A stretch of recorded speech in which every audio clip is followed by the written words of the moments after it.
Super Smash Bros. Ultimate DLC characters have been quite a success, I would say myself, and I definitely feel like a lot of them were surprise hits, such as Terry being probably one of the most fun DLC characters in my own personal opinion.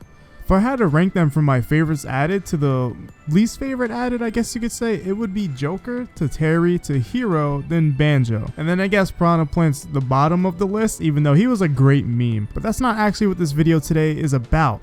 It's actually about new DLC characters that are probably going to come out in the future. I want to make a tier list on who I think has the best chances of getting in the game, and basically it's going to have some bias in it because, you know, Gino's going to be at the top. But I've done videos like this in the past, in the last year, talking about who are most likely to join, but not in the form of a tier list.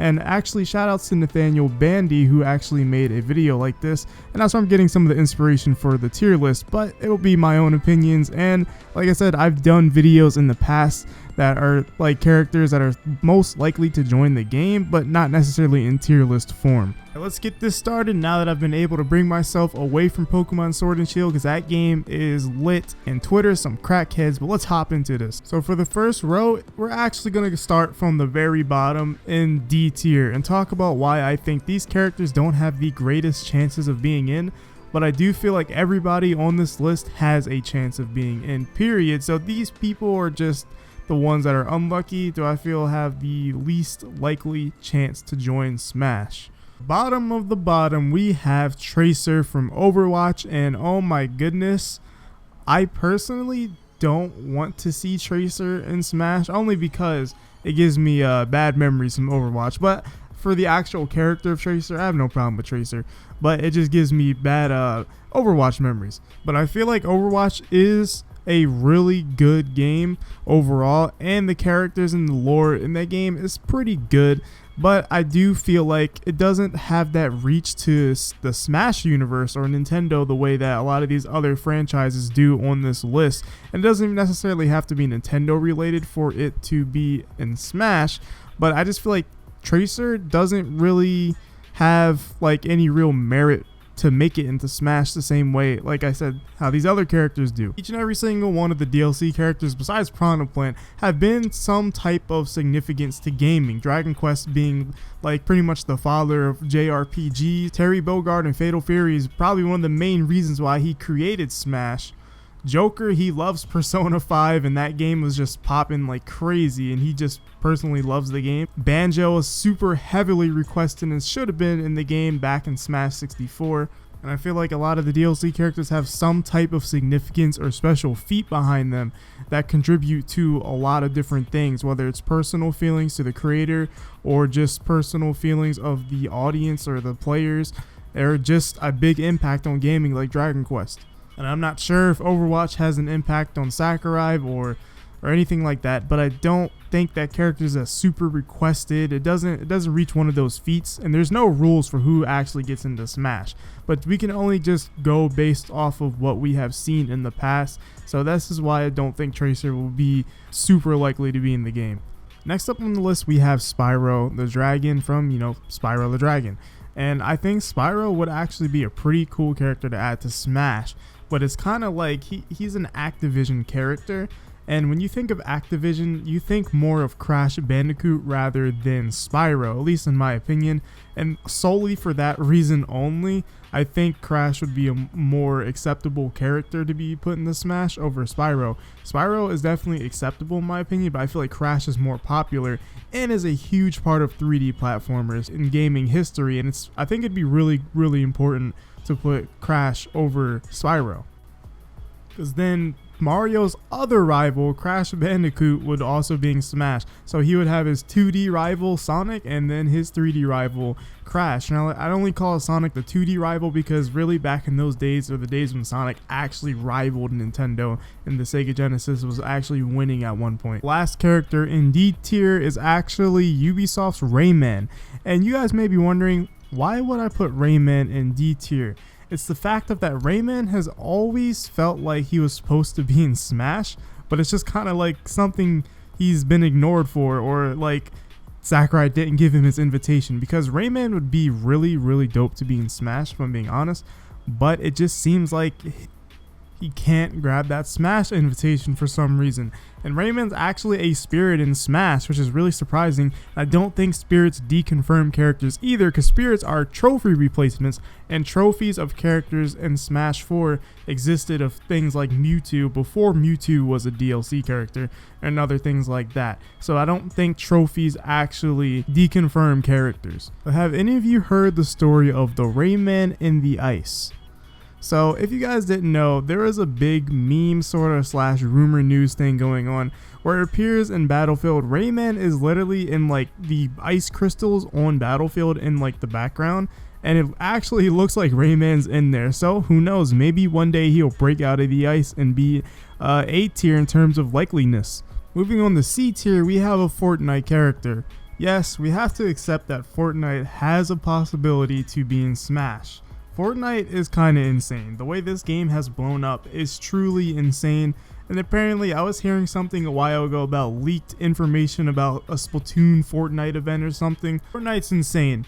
They have the Avengers stuff in Fortnite. They had Batman in Fortnite. Recently, they just added a Stormtrooper from Star Wars in Fortnite, and they have the Borderlands Psycho.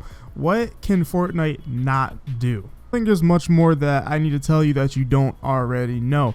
I don't want a Fortnite character in Smash for one simple reason.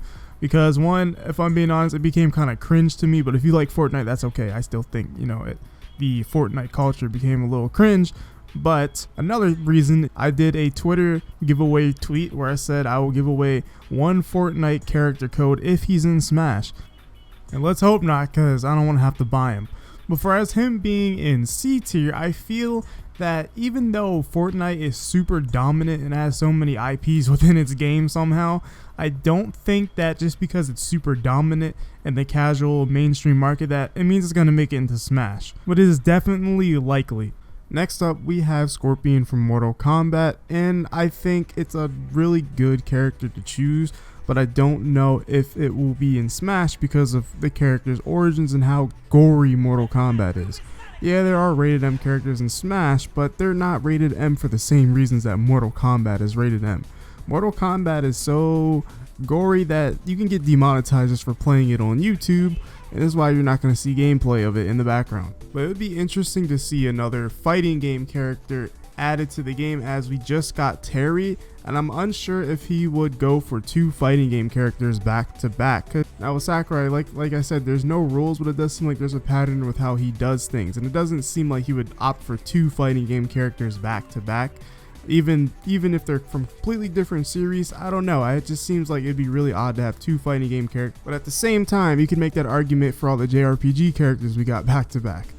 But Mortal Kombat is a big part of fighting game history, so I could see that being a big reason. But also, Scorpion's just cool, and I think a decent amount of people want him. Now, Crash and Ryu Hayabusa, I have them next to each other because of a pretty credible leaker has some inside information, and basically this leaker was saying that Ryu or Crash is not the 5th DLC character, but that still doesn't mean they're deconfirmed. So I really do think either of these characters are likely to be in Smash. Like, I already kind of explained why Crash earlier because of the whole Spyro thing, but Crash and Ryu definitely have a chance, and some leaks point towards them being still possible, even if they're not the 5th DLC character according to this leaker. But I still feel like these characters have a lot of pull, and Ninja Gaiden has been with Nintendo since almost the beginning with the NES. Now let's move on to B tier. In B tier, we have Gino, Shantae, Minecraft Steve, Heihachi, and Master Chief. Now the reason why I just named all of them instead of going through one by one is because a lot of these characters have one thing in common.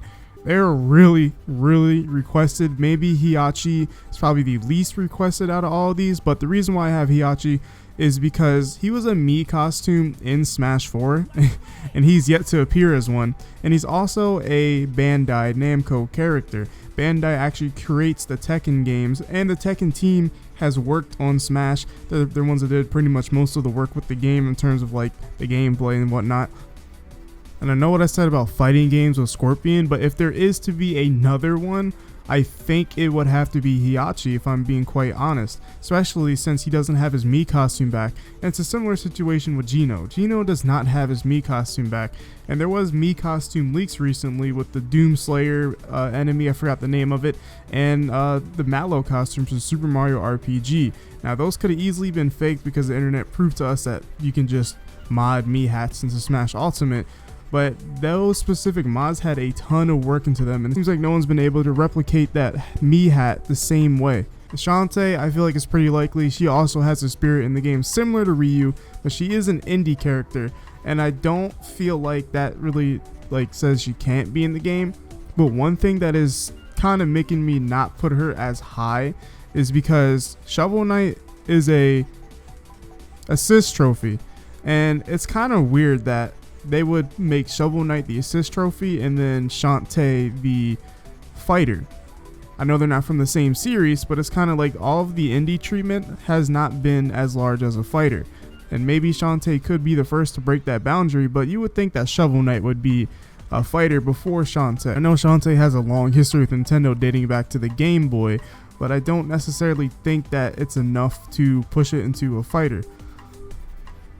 Sans is a Mii costume. Like, it's kind of crazy that Sans would be a Mii costume before Shantae's a fighter. I do think that the character is super likely because the company that makes Shantae pushes for it, and there's a lot of fans that want Shantae. Next up, we have Minecraft Steve and Master Chief. Now, these two are really, honestly, the most crazy choices, in my opinion, that the fans want. But next up, we have Master Chief and Steve from Minecraft. Now, these two are super highly requested, especially Steve. I feel like Steve started out as a meme, but people actually want him, and there's a ton of Minecraft fans that actually want him. But I feel like a lot of people, at least on Twitter, like to meme about Steve, and now maybe they actually believe in the meme for real. But I feel like Microsoft could just easily hand over one of these two. I'm not so sure about Master Chief. I don't know if they're more protective about Master Chief, but I really do feel like they would just hand him over because Microsoft owns both of these. They basically handed over Banjo, and I believe Sakurai said it was one of the easiest IPs to put into Smash because they were so easy and just able to hand it over. And I think because of that, it would be so easy for either of those two characters to be put into the game because Microsoft has been changing things up this generation. They've been some givers out here. Now, before we get to S tier, I just want to remind everyone that this entire list is subjective of what I think. Now, you can go make your own in the comments below, and I'll see if I agree with some of your choices, because I'm always open to seeing different things. In A tier, we have Sora from Kingdom Hearts, and we have the Monster Hunter from Monster Hunter wearing the Rathalos armor. You may think, Monster Hunter, that's a strange choice.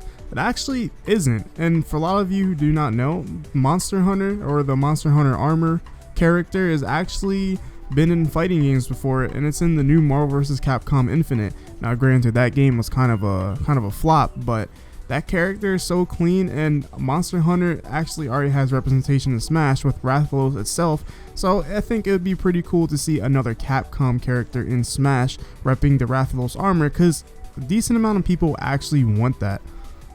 A lot of people were actually disappointed to see that just Rathalos is an assist trophy or a boss instead of a character. You can already see all the comments just being really confused and saying why would you choose that? Well, this is my big brain galaxy brain read, because I don't think anybody expected Terry Bogard to be in Smash until the SNK leak happened, or if you did, then you must be galaxy brain, but I know majority of us did not predict that. Smash has been unpredictable. Joker, the hero, Banjo actually was kind of predictable, and then Terry Bogard, and then we have Sora from Kingdom Hearts. He is so requested that it's not even funny at this point. There's been so many polls, and he's been at the top of so many polls that include him, and it's kind of crazy how popular he is and how many people want him in Smash. I remember he even trended on Twitter, Sora for Smash, and I made an entire video about it, and some of the Smash developers saw it, but people started harassing the developers for Sora in Smash. Now, the reason why Sora is not in B tier down there with Gino is because I feel like Gino, if he's in Smash, Sora's not getting in, but if Sora's in, Gino's not getting in, and I feel like Sora is the more likely of the two. and because Disney is actually okay with it, because their representative actually said they're cool with that. Go check out HMK's video. He did a whole video talking about that, so you can get more information and be informed, so you can't be that one dude in the comments saying, but Disney, they're gonna say no. Alright, well, those are my takes and my reads. These are my Galaxy Brain reads or P Brain reads. Let me know in the comments below, is this Galaxy Brain or is this just stupid? But anyways, leave your list of who you think your top likely characters are to be in Smash Ultimate. And if you enjoyed this video, make sure to like and subscribe. And I'll see you in the next one. This one took a while. I got caught up this week. And then Pokemon came out this week. And then that Star Wars game came out this week. So I have a lot to play and I have a lot to do. So I'll see you in the next one. Oh wait, Doomslayer exists. D tier, F tier, bottom tier.